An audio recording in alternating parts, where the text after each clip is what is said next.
Hello, top of the morning to you, and a warm welcome to our special coverage of Russian invasion of Ukraine. I'm Olumide Macaulay. The headlines. Russia strikes Ukrainian unmanned aerial vehicle workshop, while Ukraine claims battles in various places. 2 killed in shelling of Ukrainian town on Russia border. Plus, Ukrainian President Volodymyr Zelensky says that Russia is using a network of suppliers to evade international sanctions designed to prevent it from making missiles and other weapons.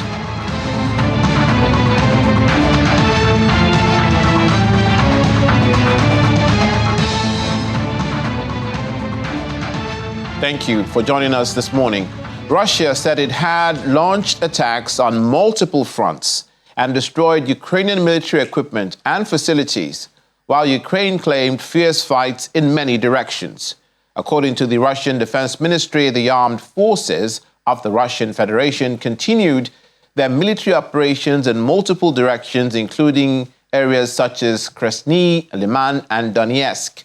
Russian forces hit Ukrainian military airfields and storage facilities for weapons and ammunition with high-precision weapons, and near the city of Dnipropetrovsk, a workshop for the assembly of Ukrainian unmanned aerial vehicles, UAVs, was hit by Russian high-precision ground-based weapons.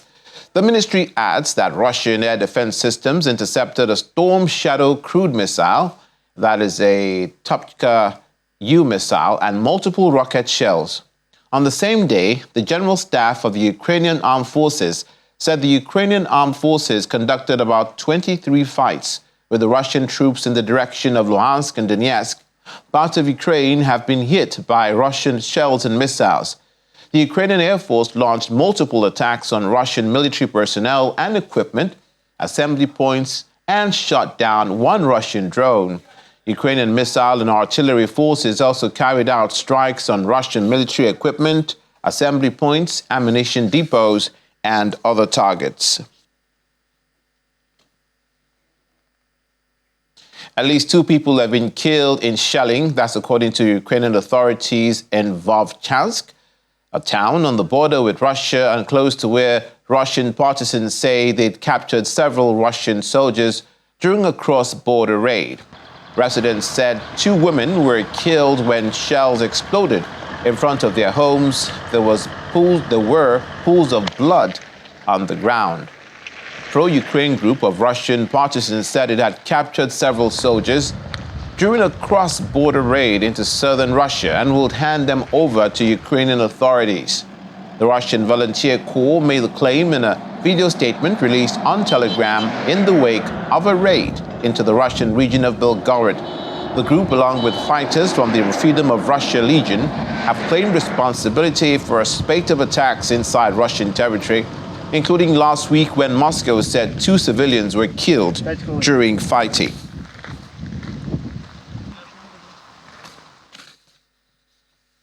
Now, the Russian Defense Ministry says its forces have thwarted a major Ukrainian offensive in southern Ukraine region of Donetsk and killed hundreds of pro-Kyiv troops. In a statement, the ministry said Ukraine had launched the attack over the weekend using 6 mechanized and 2 tank battalions. There was no immediate comment from Ukraine. It was unclear whether the attack represented a start of a long-expected Ukrainian counteroffensive to recapture some of the territory taken by Russian forces after the invasion of February 2022. The ministry said Russian forces killed 250 Ukrainian troops as well as destroyed 16 tanks, the infantry fighting vehicles, and 21 armored combat vehicles. Ukrainian President Volodymyr Zelensky said that Russia was using a network of suppliers to evade international sanctions designed to prevent it from making missiles and other weapons. In a video address, President Zelensky said unnamed countries and companies were helping Russia acquire technology, the emphasis on producing missiles. Russia has launched hundreds of missiles against Ukrainian targets since last October. In April, a senior Zelensky aide said Ukrainian forces were finding a growing number of components from China in Russian weapons used in Ukraine. As Western supplies are squeezed by sanctions, China has denied sending military equipment to Russia. Mr. Zelensky also says Russia's war has killed at least about 500 Ukrainian children since it started more than 15 months ago. President Zelensky provided the number hours after rescue workers found the body of a 2-year-old girl who died in one of the latest Russian strikes. Ukrainian Deputy Defense Minister Vladimir Havrilov says Ukraine's plans for a counteroffensive against Russian occupation remains on track, despite an unprecedented wave of missile and drone attacks across the country in recent weeks. He also said Ukraine had faced repeated volleys of ballistic missiles in May, especially in urban centers, including the capital, Kyiv. He also called Russia's heavy use of ballistic missiles in May a last strategic resort, and noted that his country's air defense systems had been more than 90% effective against the attacks. We experienced a lot of missile launches from Russia in May, especially. I see it is a primary goal of this to stop our counteroffensive, not to allow us to concentrate on our efforts on that, and also to target, as Russian calls, decision-making centers in Ukraine. So it was unprecedented missile use during the May. On Ukrainian airstrikes will be an addition of... And for Russia, it was a huge surprise to find that the effectiveness of that is almost zero against modern air defense systems which we received from our partners. Were you with Ukraine surprised with They have a stress in the society as well. They have many people who are not support what is going on. Of course, we have a lot of people inside Russia who support in Ukraine, and in this environment, we can see a lot of events which I think will be on the rise, because we are in the highest point of the war, of the conflict. What are your impressions of the discussion? First of all, we would like to have a very clear roadmap for Ukraine to join the NATO. Not just the confirmation that the door is open, but very clear, actual set of steps to be done by both sides for Ukraine to join the NATO. The second, we are looking for having kind of guarantees on this transition period when Ukraine is still not the member, but is on the way. So we will expect some guarantees of our security to be provided. Keeping troops should patrol this zone. What is your response to that? We are not going to negotiate any deal which related to the loss of our territories. So we have to liberate all occupied territories, including Crimea. Established as part of a peace proposal, and that UN peace... We understand the role and place of China as well in this regard. And so we are interested in having direct communication with Chinese military and leadership on our case. And we are grateful that China appointed a special envoy just to be in touch with us. So we want to engage with everybody in this world, just explaining the roots of our war, explaining our mission and ambition, and of course accusing the aggressor. This war demonstrated that there are still dangers in this world. Meanwhile, Ukraine was high on the agenda in talks between Canada's Prime Minister Justin Trudeau and Poland's Prime Minister in Toronto. Poland has positioned itself as one of Kiev's loyal allies, playing a leading role in persuading sometimes reluctant allies to provide with heavy weaponry, much of it supplied through Poland. Now, Canada has also been a strong backer, providing military support to Ukrainian troops who are receiving training in Poland. At the top of our agenda was the Kremlin's brutal and unjustifiable invasion of Ukraine, which has redrawn the security landscape of Europe after decades of peace and prosperity. 1 million Canadians claim Polish heritage, and 500,000 of them live here in Ontario. Canada and Poland are working together to train members of the Armed Forces of Ukraine. Canadian Armed Forces members are in Poland right now, training them through Operation Unifier, Canada's training mission that since 2015 has trained over 36,000 Ukrainians. Poland is also where CAF members have been training Ukrainians to operate Leopard 2 tanks. Earlier this year, we deployed Canadian Armed Forces members to support a Polish-led advanced medical skills training program for Armed Forces of Ukraine personnel.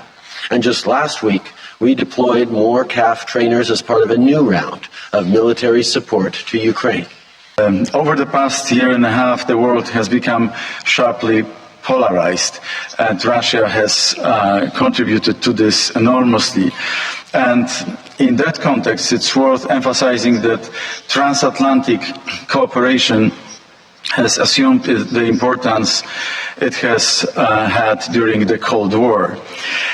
Poland and Poles and my government, we are deeply involved in supporting Ukraine. First on the military front in terms of military equipment and organizing weapon delivery through our major hub in Rzeszów, southeastern part of Poland. We started the Leopard Tanks Coalition, and yesterday in Chisinau, Moldova, I spoke to several prime ministers from the European Union and President Volodymyr Zelensky about training pilots for F-16 fighter jets in order for the Ukrainian troops to be able to fend off the Russian aggression, to defend from Russian attacks.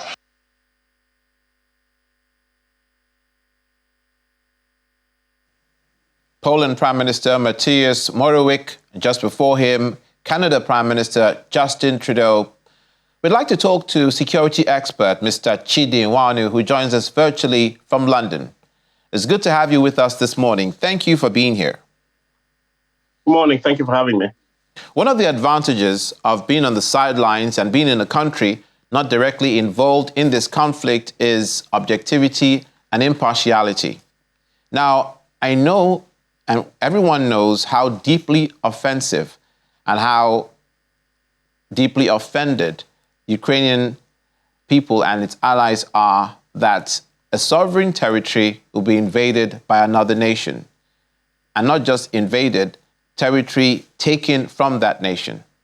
But it was with great sadness that I saw the news this morning of the Russian Defense Ministry saying that they'd thwarted a Ukrainian offensive and killed 250 Ukrainian soldiers, destroyed 16 tanks. Ukraine was silent on it, which some may interpret to mean that Russia was correct. But there are casualties on both sides as well. Now, there is a question that I'd like to ask that hasn't really been talked about recently concerning this war, or even at the beginning or in the middle. Mr. Nwanu, why hasn't there been calls for a ceasefire, either from the allies of Ukraine or the allies of Russia, like it's been done in Sudan, so that both parties can come to the negotiation table? So it's a very good and pertinent question. And the interesting thing is that there have been calls for a ceasefire, but not necessarily from the sides that you would expect to be asking for a ceasefire. So, for example, the Ukrainian side. The people calling for a ceasefire are mainly the Russians and their allies or their supporters. And there's a logic behind this. There's a reason behind this. Right now, Russia is occupying about 20 to 15% of Ukrainian territory. It's engaging in, air combat operations, bombarding Ukrainian cities. A ceasefire at this point solidifies Russia's gains. It means that Russia will end the war holding part of Ukraine. This is obviously unacceptable to the Ukrainians. Now they have when we're looking at things like this, you want to, there's a trinity of what motivates people to fight. There's the means, there's the motive, there's the opportunity. Now the Ukrainians have the motivation to fight. They're defending their country. They want to recover their territory. They have the opportunity clearly that, they still have enough manpower to conduct a fight. And they have the means in the Western supply of weapons and the financial support for the West. Now, as long as the Ukrainians have this, they're not going to stop fighting. Once they lose the means, either West the weapons, the opportunity, as in they no longer have the manpower, or they lose the motivation, as in their will to fight is broken, then they'll most likely accept a ceasefire. Until that point, they will keep fighting. It's not in the interest of the Ukrainians to have a ceasefire and lose part of their territory and settle and allow the Russians to have what's known, in international parlance as facts on the ground, as in the Russians are occupying this territory. They've already declared it as part of Russia. Then the next set of negotiations will be between the Russians negotiating with the Ukrainians about handing back their own territory. It's not palatable to them. Now, from the Russian point of view, it's very attractive to have a ceasefire because they'll be able to hold this ground that they've taken. They will not have to continue the war. They'll be able to rebuild their armed forces, in the background whilst negotiations are taking place. So as tragic as it is, the quickest way for this war to end is for them to fight it out to the end, because if not, you will have what's known as a frozen conflict. And that's what's happening now in Georgia, where you've got South Ossetia, that's been taken away from Georgia. You've got the same thing in Nagorno-Karabakh. You've got the same thing in Moldova with Transnistria. So in order to prevent this from being a frozen conflict, unfortunately, the fighting will have to continue. When you say that the quickest way to end the war is to fight it out to the end, then that is exactly why China and Brazil, and China has hopped on Brazil's bandwagon, by the way, by saying that that weapons should be stopped from being sent to the battlefield. Isn't there a danger that a military solution, which you've just mentioned now, will draw it out even longer, depending on how tenuous or how strong both sides are and how determined they are, and with the support they're getting, their support from the allies, to an extent where it's protracted and casualties are suffered on both sides and lives continue to be lost? If that military solution is the fastest or quickest way to end it, then some will argue that is actually the longest way to end it. So again, it depends on how you look at the situation. If you are looking at it again from the Russian point of view, stopping weapon supplies to Ukraine clearly ends the war because Ukraine will be defeated. But if you keep supplying, so if the argument is that both sides, stop weapon supplies, again, you can't stop Russia supplying itself weapons, so it's not an equal argument. The question has to be, if the genuine way to have a kind of a peace here where an end of war would be for the Russians obviously to withdraw to their border, and the Ukrainian, and then there to be a ceasefire. To say, as I said previously, if we freeze the conflict now, you're simply prolonging it. Now, again, I'll go back to an example that we can use from the Nigerian Civil War. We had the Civil War then when, Biafra separated from Nigeria and it was fought out to the end.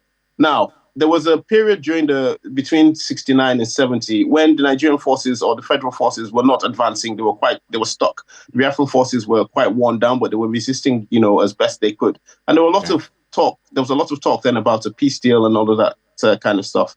Now, the problem you have now is that conflict would have been like, either Sudan, South Sudan, or DRC Congo. It would have been a frozen conflict. You would have had a Biafra that couldn't probably, defend itself properly, and you would have had a federal government that was, attacking it. And we'd still be most likely now fighting that war because it didn't finish the end. Now, clearly the outcome, wasn't beneficial to one side, but it ended the war. And it's the same thing here, and the same thing in every single war. Wars need to end. And it either ends through a negotiation where every side accepts that they're not going to get what they want, or it ends in the defeat of one side or the other. And as I said, until either side in this present conflict no longer has the motivation or the means to continue, they are not showing any signs of stopping.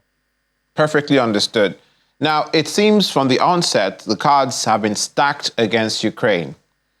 And I ask this question because Ukraine has also been the underdog from the beginning for obvious reasons. Now, what happens if this counteroffensive that is a lot of their hopes are hinged on, what happens if it fails? So that goes back to what we're talking about. This is where we get into the means and the motivation. Now, for Ukraine to fight this current offensive, they've been provided with the means by the Western powers, by NATO and Ukraine's allies. Now, a lot of what's been spoken about recently, Leopard tanks, Abrams, Challengers, they're not really for this offensive. I mean, they'll most likely be used because they're there, but they're not really for this offensive. They're for whatever's going to come in, September or August, further on down the year. Ukraine has all it needs to fight this offensive right now. If this offensive fails, then they most likely have one more shot in terms of manpower, which is, I think, the critical factor here, and equipment. So the West can keep supplying equipment. What they've given so far is not by any means emptying the barrel. There's a lot of stuff that can still be supplied to Ukraine, but Ukraine is running out of men of fighting age. Now, after a certain point, it will become demographically impossible for Ukraine to kind of reconstitute itself as a nation. It could still win, but it will be a Pyrrhic victory. The devastation to both countries, Ukraine and Russia, in terms of their demographics, is already, it's a tragedy. So after this, I think they've got maybe one more shot. And the objective, again, is not necessarily to liberate all the territory. It's to create conditions in Russia where the Russian forces are compelled to withdraw.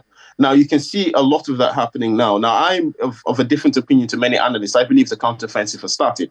It's just obviously not started in a big bang that everybody expects it to be. But what you see with the attacks going on in Russia now, in Belgorod, Kursk, and Bryansk and all of these places, and what you see now with the attacks around Zaporizhzhia, these are, probing attacks in terms of Zaporizhzhia to find, the Russian weak spots. But the attacks in Russia itself have two objectives. The grand strategic objective is obviously to distract the Russians, to force them to look at their own country, to divert troops and logistics and resources to defending their own country. But it's also to have another strategic effect on the ruling class in Russia, to make them understand that this war is coming home to you now, and that this is a natural consequence. And there's another, final kind of point that Ukraine is also telling the Russian government that we're no longer afraid of you. This was unthinkable. There is nobody on this planet who would have imagined that any country, much less Ukraine, would be invading Russia, at any point. But it's happening. And it's not just happening. It's happening it's now normal. Every single day there's fighting in Belgorod. There's parts of Russia that are now occupied by Ukrainian troops. This is unthinkable. So psychologically, it's having an effect on the Russian government, and it will start having an effect on the Russian people. So this is what I alluded to earlier about the motivation to fight. This is where it comes in. In the same breath, the Kremlin, prior or after the attacks on Moscow that failed, obviously, and the attacks in Belgorod, have said that trying to whip up sentiments from the Russians themselves against Ukraine to support President Putin's plan, saying that if they don't fight, then these people will just come to the motherland, Mother Russia. Now, what happens if Ukraine wins this counteroffensive and Russia loses? That is a very good question, and the answer is not. It's generally not a good one. Because we're looking then at a serious upheaval within Russia itself, which is very problematic for everybody. Now, this is where, this is part of the calculus.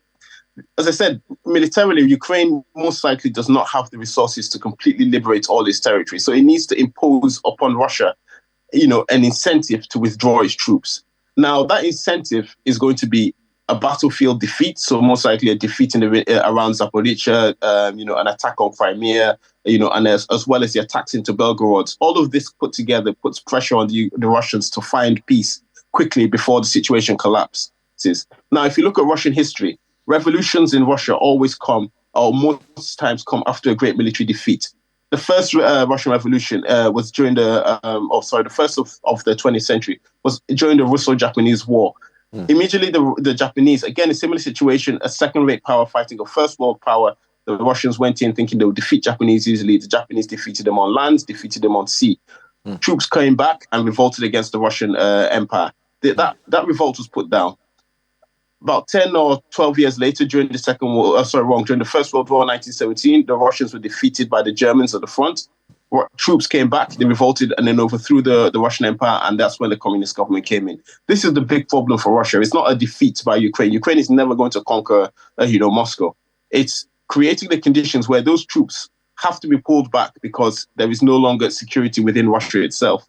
So this is what I was alluding to earlier about putting that psychological pressure on the Russian government for them to start thinking, is this war really worth it? Is it not better to find some face-saving gesture, pull our troops back, prevent anybody from, overthrowing the government and secure our place in power? You can already see cracks forming in the Russian kind of ruling class. Prigozhin is out there, the head of Wagner PMC is out there, attacking everybody. Now he's just arrested a Russian army officer. Again, we've got to think about how unthinkable it is that a private citizen, a mercenary, will arrest a Russian army officer and put it on public display. It's unthinkable. This would never have happened a year ago. You've got Kadyrov, in Chechnya, still, having an argument with Prigozhin, each of them attacking Shoigu up in Moscow. The Russian ruling class is united, but is very brittle. So that's the Ukrainian path to victory, to break the Russian ruling class, force them to reconsider their options and focus on regime protection rather than this imperialist war, and pull their troops back. The big problem is it could also go the other way. Putin could fall, somebody worse than Putin could take over, and this war continues or escalates, or Russia decides, right, we're going to fight it to the end, and, then we go to Armageddon. But, hopefully before that happens, somebody somewhere will step in. God, yes, indeed. Thank you so much for your insight on this conflict. 464 days, tomorrow, the 465th day. It's just one day too many. Thanks a lot, Mr. Chidi Nwanu, security expert, who joined us from London, for being with us this morning. Thank you. Coming up, U.S. Secretary of State Anthony Blinken says U.S. seeks just and lasting peace for Ukraine. Details in a moment. Please stay with us.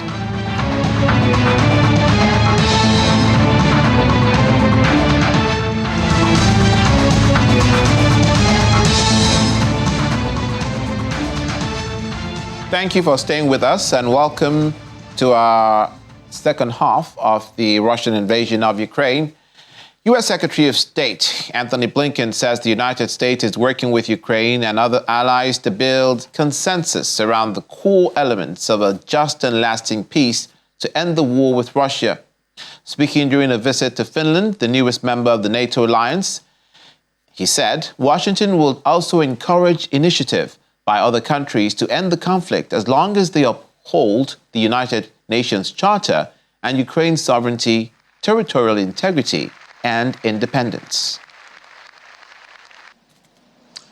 The United States has been working with Ukraine and allies and partners around the world to build consensus around the core elements of a just and lasting peace. To be clear, the United States welcomes any initiative that helps bring President Putin to the table to engage in meaningful diplomacy. We'll support efforts, whether by Brazil, by China, or any other nation, if they help find a way to a just and lasting peace, consistent with the principles of the United Nations Charter. A just and lasting peace must uphold the UN Charter and affirm the principles of sovereignty, territorial integrity, and independence. A just and lasting peace requires Ukraine's full participation and assent. Nothing about Ukraine without Ukraine. As I've made clear by virtually every measure, President Putin's invasion of Ukraine has been a strategic failure. The Kremlin often claimed it had the second strongest military in the world, and many believed it. Today, many see Russia's military as the second strongest in Ukraine. Today, America and our allies and partners are helping meet Ukraine's needs on the current battlefield while developing a force that can deter and defend against aggression for years to come. That means helping build a Ukrainian military of the future with long-term funding, a strong air force centered on modern combat aircraft, an integrated air and missile defense network, advanced tanks and armored vehicles, national capacity to produce ammunition, and the training and support to keep forces and equipment combat ready. Russian police arrested more than 100 people who had taken to the streets to mark the 47th birthday of Alexei Navalny, country's most prominent opposition leader. A protest monitoring group said in a statement that 109 people have been detained in 23 cities. Authorities have clamped down heavily on signs of dissent since Russia's invasion of Ukraine in February 2022, and in most cities, only a handful of people were there. Footage from Moscow and St. Petersburg, Russia's two largest cities, shows police arresting individual demonstrators. One man could be seen briefly holding up a sign before Moscow police ushered him away, bent over as he groaned in pain. Another man who held up a sign in English that read "Free Navalny" was also arrested in Moscow. In St. Petersburg, a woman accompanied by a child told reporters that "I'm against the war. That's why they detained me with my underage kid." Meanwhile, jailed Kremlin critic Alexei Navalny says he was in good spirits on his third birthday behind bars despite tougher prison conditions and yet another spell in solitary confinement. In a message published on social media, he says, in his words, "On the morning of your birthday, you have to be honest with yourself. So I ask myself the question, am I really in a good mood, or do I force myself to feel that way? My answer is, I really am. Let's face it. Of course, I wish I didn't have to wake up in this hellhole and instead have breakfast with my family, receive kisses on the cheeks from my children, unwrap presents. But life works in such a way that social progress and a better future can only be achieved if a certain number of people are willing to pay the price for their rights to have beliefs." Navalny, who rose to prominence by lampooning President Vladimir Putin's elite and alleging vast corruption, said in April that an absurd terrorism case had been opened against him and that could see him sentenced to a further 30 years in jail. NATO Chief Jens Stoltenberg says Sweden has taken significant steps to meet Turkey's concerns over its NATO membership bid. Turkey ratified Finland's NATO accession in March, but objected to Stockholm's bid, saying Sweden harbors members of militant groups it considers terrorists. Stoltenberg met with the Turkish President Tayyip Erdogan in Istanbul to discuss the delay to Sweden's membership, amongst other issues. Stoltenberg says there was still time for Sweden to join the alliance by the next NATO summit in mid-July.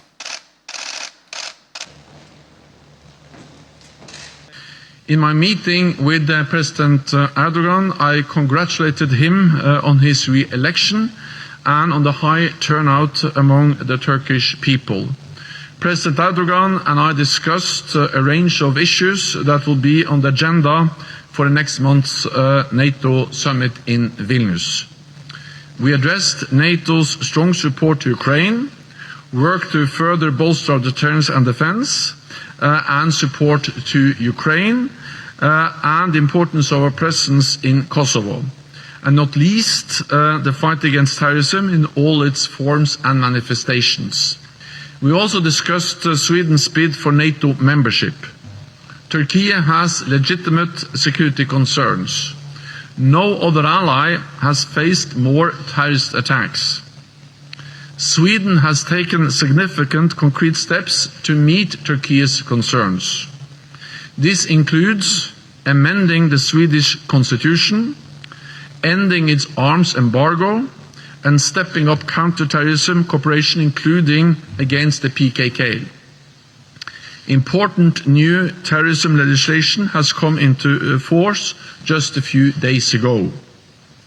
So Sweden has fulfilled its obligations. I thank Turkey for sending reinforcements to northern Kosovo following the recent unrest. Turkey also contributes to NATO's training of Iraqi forces. It has pre-assigned forces to NATO's multinational battle group in Hungary, and Turkey has given Ukraine strong support, including through leadership of the Black Sea Grain Initiative. Both Pristina and Belgrade must take concrete steps to de-escalate the situation and refrain from further irresponsible behavior.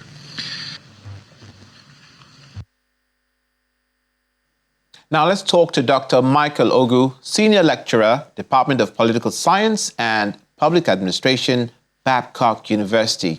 Thank you for being with us this morning. It's good to see you. Thank you for having me on there. Now, for the bereaved, a death is someone that they're not going to see again. For onlookers and people not close to the scene or to that matter, a death is just a statistic. Ukraine is a location on a map for people around the world who have nothing to do with Ukraine. Russia is just a place on the map. I ask this question because of the recent loss of life on both sides, which I posed to our previous guest who answered lucidly. Does calling for a temporary ceasefire on either side mean that Ukraine is waving the white flag, or is just a temporary measure to make sure that some diplomacy comes into play in view of the loss of life so that both parties can find middle ground? Yeah, thank you very much for that question. And I actually listened to the conversation with the last speaker. I think it was quite interesting. In every war situation, there are always two sides. There's the morality, there's the moral side, and of course there's the side also driven by national interests, which comes to play when they're trying to explain these kinds of issues. And from the side of morality, it's obvious that the death tolls continue to rise, destruction of properties, and all of these other unfortunate incidents, they continue to rise, and that calls for a moral obligation, to either call for a ceasefire or to promote talks that will lead to peace, lasting peace, and all that. But from the side of national interest, the parties are actually after what goals they have, they had, in fact, in starting this war in the first place, and what objectives they want to get out of the war. So they will really not stop until those objectives are achieved. So if you ask me, I think it is wise to call for a ceasefire, regardless of what condition, what circumstances are currently on ground in both parties. Of course, the last speaker was talking about the fact that if you call for a ceasefire now, the Russian side will be at an advantage because of how much ground they have gained and all that, which I actually agree with. Yes. But the question is how long will this war continue? And how much more casualties, destruction would we witness? Before eventually an end comes, which of course is a more logical conclusion from the national interest point of view.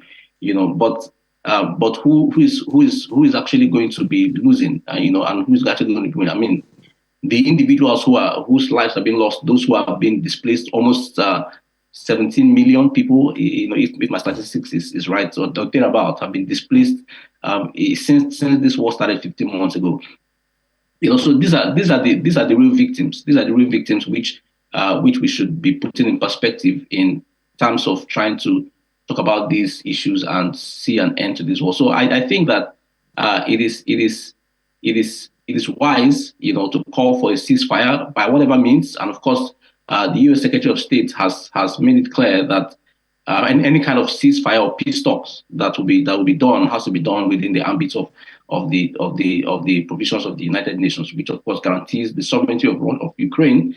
And I'm sure that Ukraine will not accept any kinds of peace talks that would lead to them losing any kind of territory or losing any things that are strategically important to their sovereignty.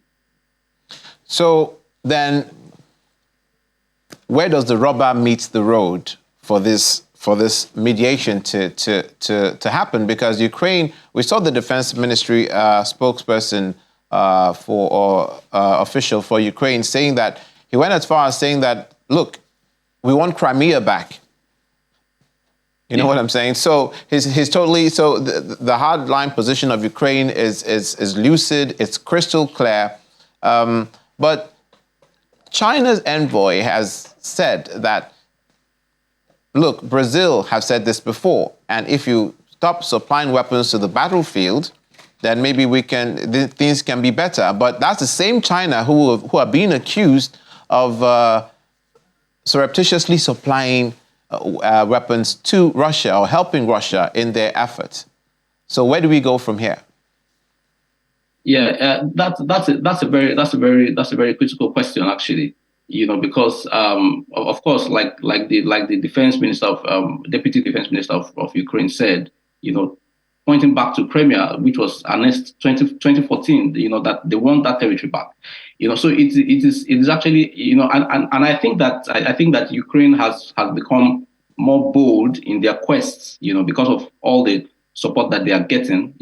I think that has emboldened them to ask for even the unthinkable. And this is just telling us how much more they might begin to ask for if this war continues to drag on. And I mean it can further bolden them and make the war even more complicated. So where the rubber meets the road, well, I mean that's a $1 million question. And I think that, or I hope rather, that with the efforts of countries, and in fact, just recently, I was reading on the news, I think yesterday or so, that the Catholic Church, the Pope is beginning to weigh into the matter to kind of bring the parties to the table to talk. So I mean that is another ray of hope, perhaps, if the Christian Church, could actually profile any kinds of way forward that will bring the parties to negotiation. But at this point, I think it's very difficult because Ukraine is more demanding. Ukraine is more, is more motivated, to use the words of Chile, who just spoke a while ago. It's more motivated, to advance their demands in this war, and that is putting the war in a very, very uncertain, situation, and unpredictable actually. One of the major focal points in the offensive of the Russians is the president himself. President Vladimir Putin, lifetime of service. This is not his first rodeo. Chechnya, Crimea, his antecedents. To compare him with the Ukrainians, it's obviously a situation where people are surprised that Ukraine has been able to hold out for this long and making the gains it's made when it's facing such a formidable foe.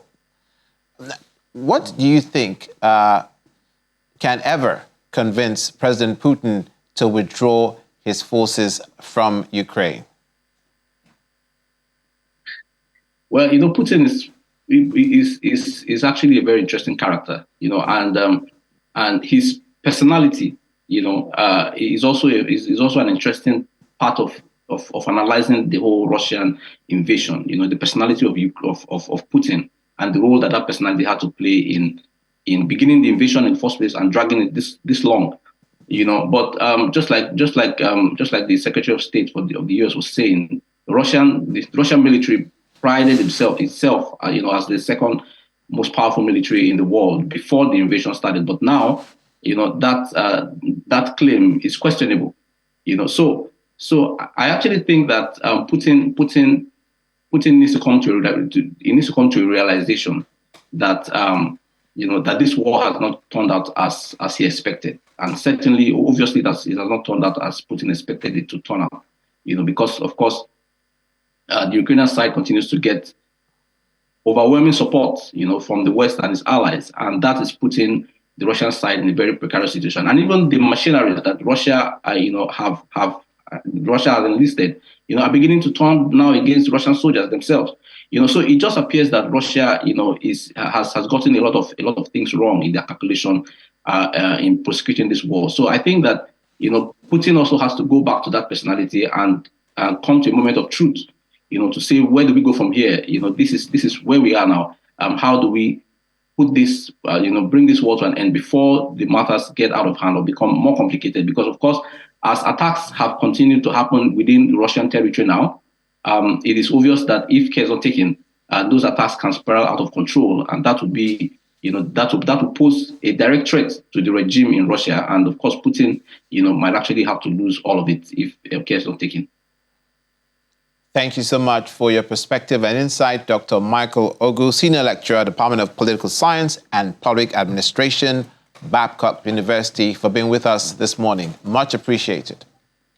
Thank you very much for having me. When we return, Russian Orthodox Christians delighted with return of precious icon in Moscow Cathedral. Please stay with us.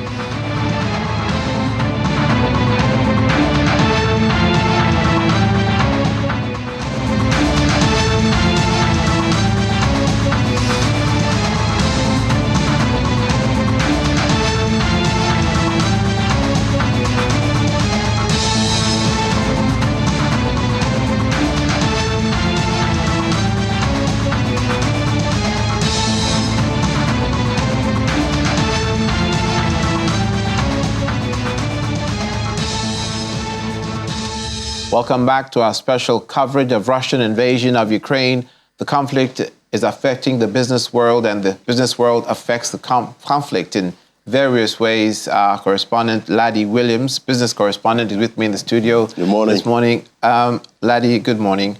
Let's get down to brass tacks. India's import of Russian oil scales new high in May. India, traditionally a supporter of Russia. Now, tell us what that means for both sides. Yeah, so they've broken the record because it was in April, it was a record amount of oil they bought from Russia, but now they've topped that in May, which is another big move, showing that at the end of the day, that Russian cheap oil is getting all the attention, right now. We've seen the share of OPEC exports to India, that has dropped. It dropped in May to about 38%, while Russian imports, that rose about 42% for India in May. So we're seeing, it did start, earlier in the year, we saw, bigger exports moving into India from Russia. That's talking about oil. At the end of the day, we're seeing that Russia is still finding ways to sell, that cheap oil.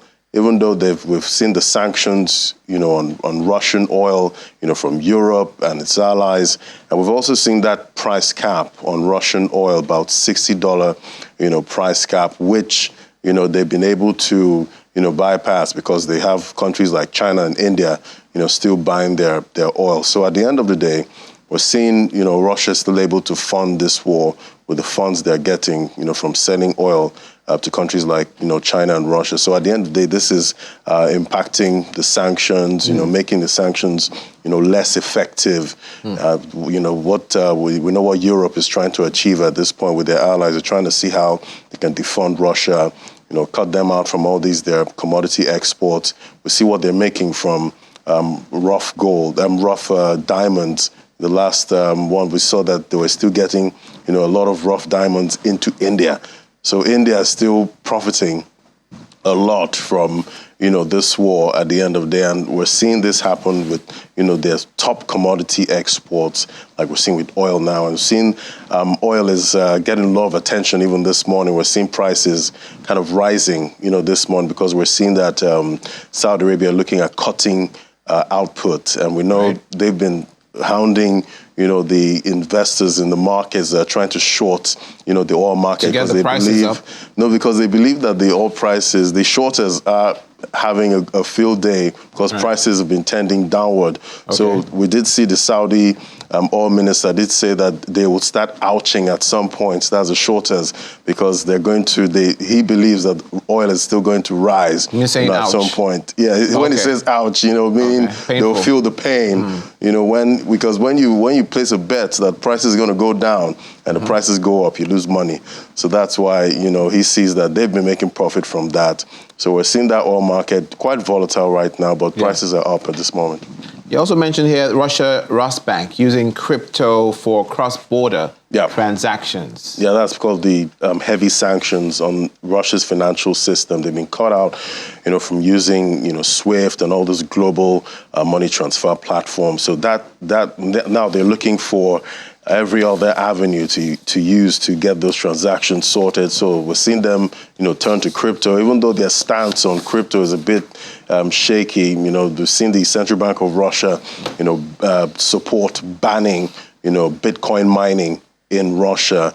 But now we're seeing them want the Russian government, they want to use Bitcoin because it's quite flexible. You can use it. Right. You can be sanctioned. You can use it to make cross-border payments without any restrictions. So not as controversial as before. So at the end of the day, they don't want their citizens to use it, but the government actually want to use it so they can evade most of these sanctions. So do what as I say, not as I do. Not as I do. Right. At the end of the day. Thank you, Ladi. Ladi Williams, our business correspondent. You can join him on Business Morning after this program. Thank you. Finally, Russian Orthodox Christians in Moscow say they were honored and pleased to have marked Trinity Sunday at the Cathedral of Christ, the Savior, with one of the country's holiest icons, Andrei Rublev's Trinity. The revered work of art was transferred from a museum last month despite opposition from art historians fearing the move could damage it. Russian President Vladimir Putin's decision to move the Trinity icon underscores his growing reliance on the church for support as the Ukraine war drags on. The Cathedral of Christ, the Savior, is a vast church that was blown up during Joseph Stalin but rebuilt in the 1990s after the fall of the Soviet Union. The icon depicts the Oak of Mamre, where the three angels visited Abraham in the book of Genesis.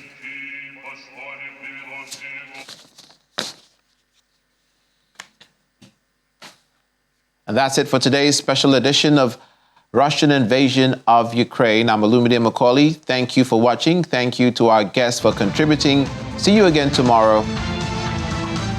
Bye-bye.